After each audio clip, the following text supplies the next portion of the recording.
Hello everyone, we are students of IIT Kharagpur. We have made this project called as Krishi Pradyogiki.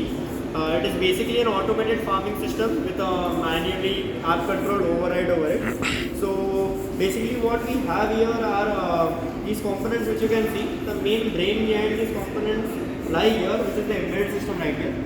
We have used the Arduino Uno as the microcontroller for this project. It's basically the brain of the project. We have the HC05 Bluetooth module which we can use to control the app here.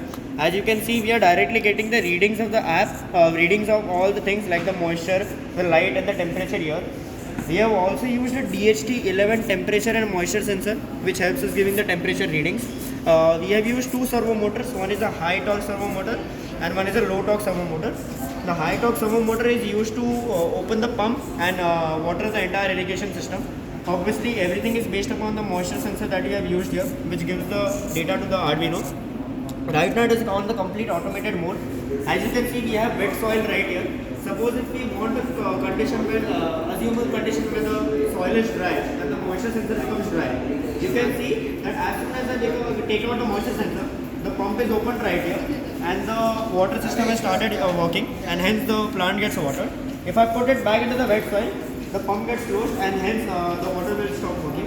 We have also used a small servo motor right here. The small servo motor is for a future project where we want to convert this entire project into indoor irrigation system. Depending upon the light wave which we are sensing by this LDR sensor and the temperature that we are sensing, we can convert this project into a semi-indoor or a completely indoor project right here.